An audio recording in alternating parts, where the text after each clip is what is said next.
is Mackenzie. Hey, this is Owen. Don't forget to like our show and subscribe. This podcast is brought to you by the Love and Kindness Project Foundation. What is one thing that you could do to think, speak, or act kindly today? Go to loveandkindnessproject.org to learn more. On this episode of We Are the ADHD Family, we are diving into a series on ADHD and work. If you want to continue the conversation from the show, check out our Facebook page at facebook.com/wearetheadhdfamily. Or if you're on Spotify, answer the poll question. The episode starts at 1 minute, 15 seconds. Or just hit your fast forward button once or twice. Before we begin this podcast, if you or someone you know is in crisis or needs emotional support, there are tools that can help. So get yourself a pen and paper or open a note-taking app on your phone or computer. Feel free to pause this episode while you get yourself ready. You can call Talk Suicide Canada at 1-833-456-4566. The Trans Lifeline in Canada is 1-877-330-6366. And in the United States, 1-877-565-8860. You are not alone, and you do not have to be alone. Welcome to We Are the ADHD Family Podcast. This podcast is meant to chronicle our journey with ADHD, autism, and other discoveries along the way. I reach out to advocates, experts, individuals, and other families that want to raise their voices and empower those on their journey. My name is Mark Smeets. I am married to Siobhan, a parent to 2 wonderful kids, and all of us have ADHD. I want you to feel like you have power and hope. ADHD problem number 1. I had my wedding ring in my box, which is beside me when I go to sleep. It always goes there. I cannot find it now. Why is it the moment that I put it in a different place, I don't know where it is? And it's not like you can get an AirTag for a wedding ring. Well, it's been more than a few minutes since I've posted a episode. And it wasn't exactly on purpose, but after the conference that we had, the Advocon conference in October, I just needed a break. I thought I could easily recover and turn something around, but nope, that wasn't the case. What I started to work on actually was the ADHD in the workplace episodes, and I'm 2 in so far. And it's been very interesting to go back and think about the things that I had done in the workplace and see how ADHD sort of affected those things. So my hope is that these all come out like really coherent and you can follow my ramblings of things that I did, and I've described things well enough. That hasn't been always the easiest thing for me to do, but as I said to my wife the other day, I've been getting a lot of comments about how well-spoken I am. And this is going to be an interesting one. I should put this into the work episode because it has helped me a lot, and I've been very purposeful with it. When I said this to my wife, she's like, you should join Toastmasters. And it sort of is on my list to do. But the thing that I realized, and what I had to make an intentional habit of doing, was I try very hard to speak in short bursts. And even when I'm recording a podcast like this, there's a lot of starting and stopping. So there is flow, but you edit things and make things seem seamless and stuff, but it takes practice to string all these thoughts together to make sure that you are not getting lost. You're not getting lost in your thoughts, and you haven't dove headfirst into the river of, flow, and something else is completely taken over. Actually, you know what? Just for fun, let's make this the first work episode. I was actually going to make this episode the one where I just kind of give you a little update, but let's talk about this flow thing for a second. So let me see if I can expand a little bit on this. If you're wondering if I just leave the microphone running when I record these things, actually I don't. I do push the spacebar to stop my recording quite a bit. I've talked about using a Word document or notepad when I make my notes when I write. And I do that for pretty much every setting that there is. If it's not something on the computer, it's on my phone.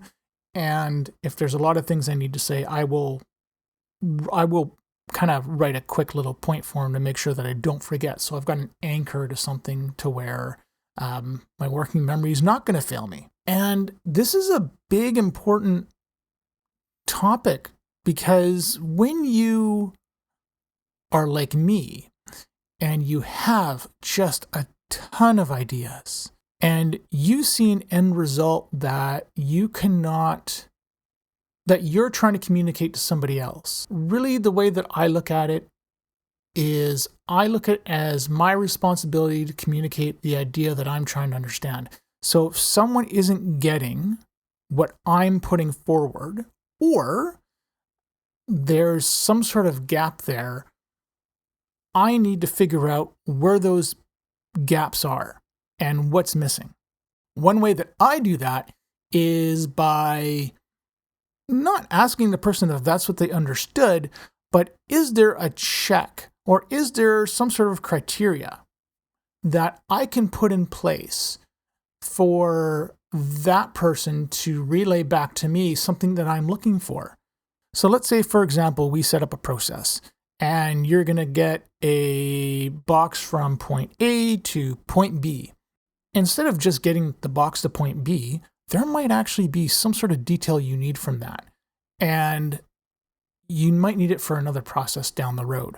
What I like to do is look for a measure or something like that to make sure that even though the box is going to, part B, that I'm actually going to get some sort of data or some sort of piece out of that, something to confirm that the box is actually there.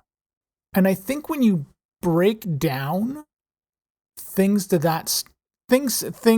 in steps like this, in that process way of thinking, you're doing everyone a service because you're setting the process up for success is what you're doing. It's not asking the question, can you repeat back to me what I said, what I said, and to make sure that you understand it? No. That's just condescending and you sound like a jerk, to be honest. Set up those specific measures to see what you can tangibly pull back, because it gives you insight into the process that people are going through. So let me loop back around to what I was talking about before. Again, I view it as my responsibility to make sure that this process is being set up the way that it's supposed to be set up. We want to have some sort of measure in place that we know it's actually being done. Not just this understanding, which I'm doing understanding in the air quotes again, but I love my air quotes. But everybody's understanding can be different. But if you base it on something physical or something based on a specific measure, you're giving it something concrete. So the ability to break these things down into steps and to not fall into I don't want to say trap. I'm not sure trap is the right word or if it's a fair word, but you don't want to overwhelm the other person with the stream of consciousness thoughts that are going on that may seem completely unrelated to that person, right? You don't want to go there. You want to be able to bring people along on the journey. That's typically why I call this a process anyways. But again, it takes practice to do this. The one idea I've already given you is, write your points down and then talk about, what it is that you're trying to do.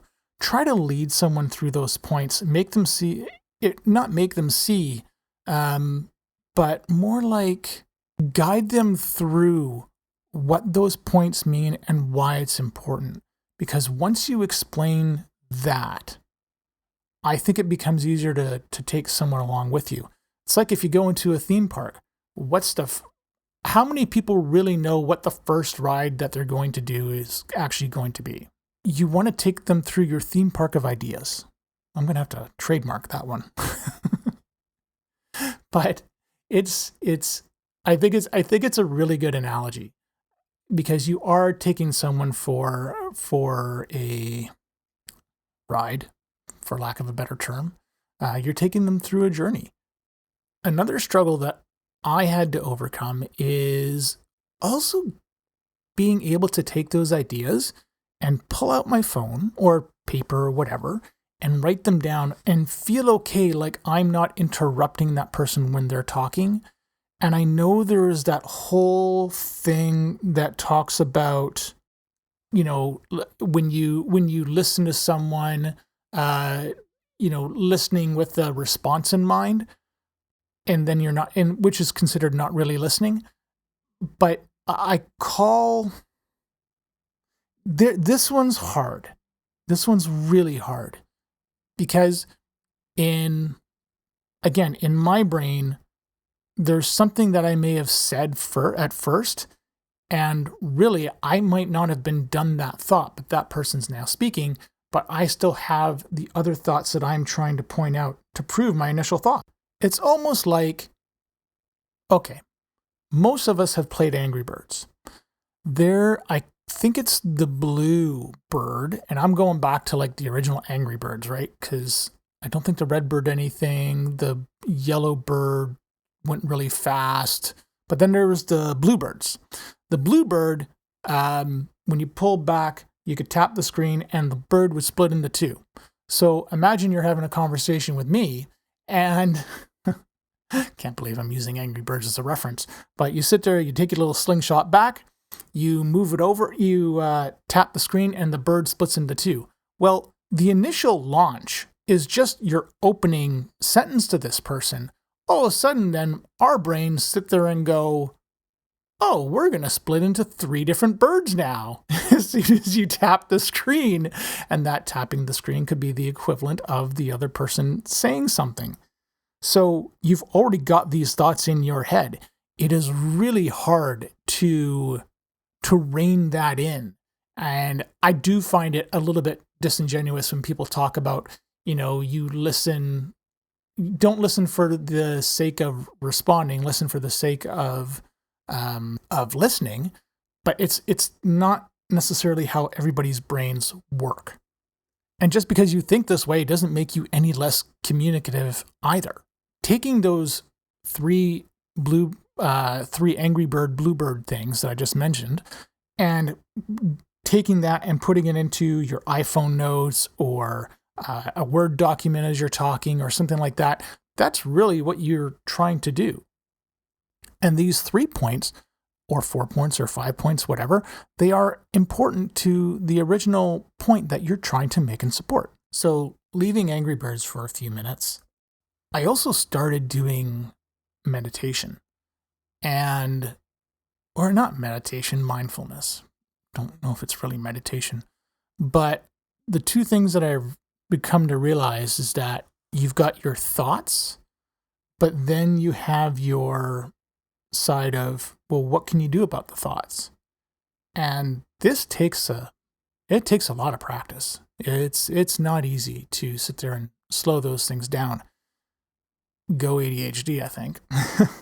But if you can find a way, and maybe that's another tip as well, if you can find a way to bring yourself to this center, to this calm, you will start to get, or at least I've started to notice, a bit more control. One thing that I think I'm struggling with, and part of the reason I started the whole mindfulness journey was because of I'm exploring my relationship with food right now with a counselor. And I've always loosely said I've got an eating disorder, but I'm not really sure what to call it. Trying to grasp those concepts and those emotions and separate what is what and why, not the easiest thing to do. And I often refer to myself as an addict, at least when it comes to food, because I don't have that middle ground in my brain. There is no, I can have just 1 or 2. It's more like, I'm going to have 20 of those chips or candy or whatever it is that you're working on. Here is the 20-second kindness break. Mackenzie, when you go back to school, what is one kind act that you want to do? Help my teacher. Owen, when you go back to school, what is one kind act that you can do? Like listening when she's talking. Hi, this is Siobhan from the Love and Kindness Project Foundation. Check out loveandkindnessproject.org and find other ways to carry out kind acts or start a kindness project of your own. So if you have a fantastic idea, instead of blurting it all out, maybe try talking it out loud to yourself first. And, go into the boardroom or something like that, or even the bathroom, your car, anywhere. Have a notepad with you, your iPhone with you, and talk to yourself as if you're talking to another person, maybe talk in front of the mirror, if that's something that you like to do.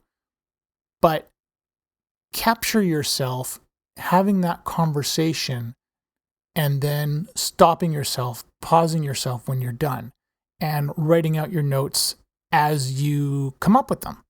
Take your idea to your boss or manager, whatever, or your coworkers.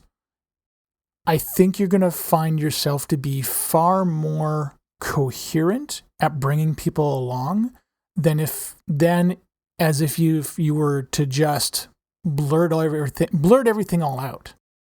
I know this can be a very hard thing for ADHDers to do.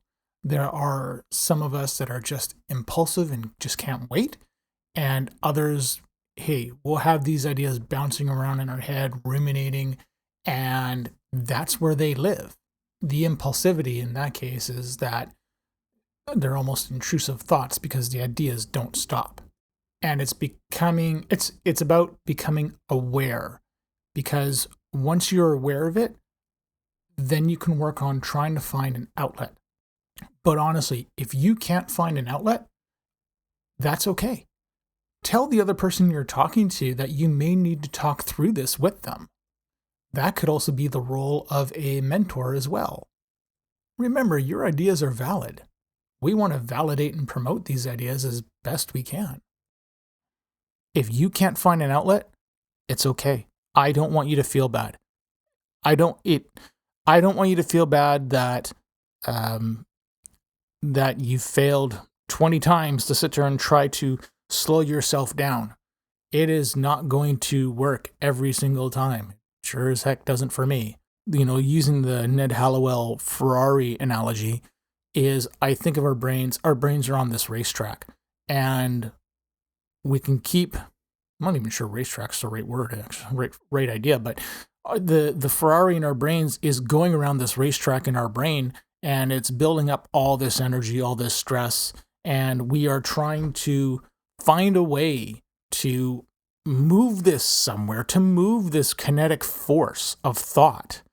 And there's another trademark phrase for me, to move this kinetic force of thought, of all this energy and positivity that's probably behind this idea.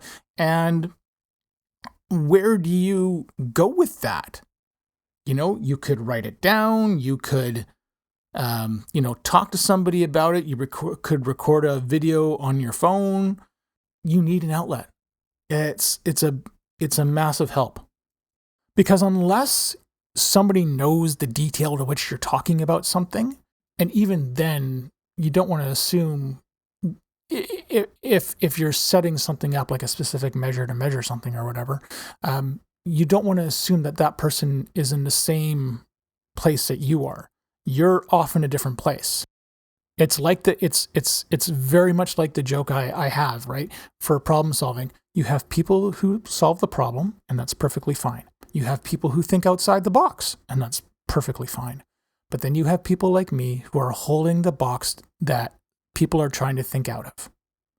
We may not be in the same room or any of that as everybody else.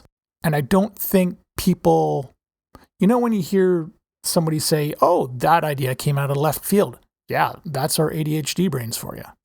And you shouldn't feel embarrassed or bad over it. It's absolutely wonderful. Like, these ideas are what drive so many different innovations. This is where we live. That is our home.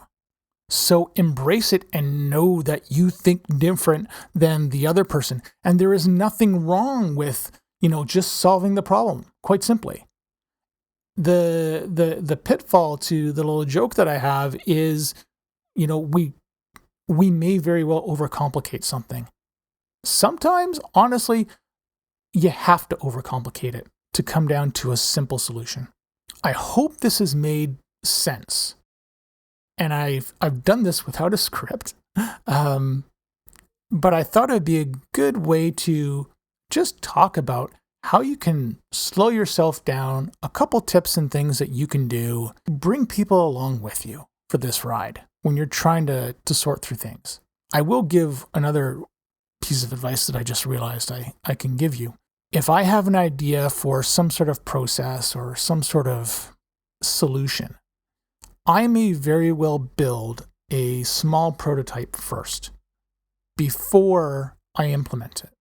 Because I know from my experience and the way that my brain goes, that if I cannot bring somebody along, it does help to have a visual. So if that was building a spreadsheet to automate something in Excel, do it. If that is going onto the whiteboard and drawing out this big, humongous graph or even a small graph, whatever, to draw out the process, do that. There are no rules to conveying your ideas. My word of caution to you is don't go overboard with it unless you're 99% sure that this is going to take off, or that there might be an even bigger picture where you can take this concept and apply it to something else. And really it's the start of working on, another idea that you can see through. So there you have it.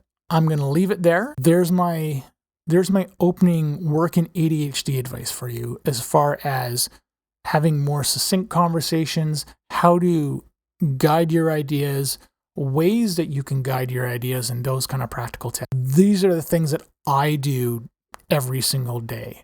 It has made my life immensely easier. And people are noticing it because, I'm not expecting to be told I'm articulate.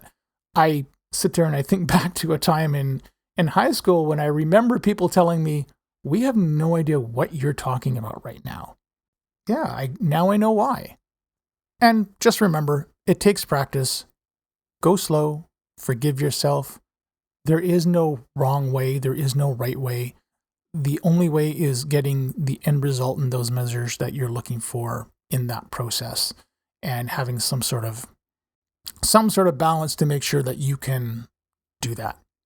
I'm not sure how many episodes I'm going to dedicate fully to whole ADHD in the workplace, but I want to start focusing on it because there's a bunch of other things I want to do outside of the podcast that surround this. So wherever you are in the world, whatever time it is, be safe, have a good night, good day, good morning, anything, and most important, be kind to each other. Thank you for listening to our show. If you're hearing this message, you've reached the end of the episode, and for that, I want to say thank you. I hope you have enjoyed what you've heard and are walking away with newfound knowledge. We are the ADHD family. See you soon for a new episode. If you want to be a guest on the show or know someone who would make a great guest, contact me through our Facebook page. This podcast is open to everyone. You don't need to be an expert, just passionate and want to see change. The opinions expressed by the host and guest are not associated with any employer or organization unless otherwise stated.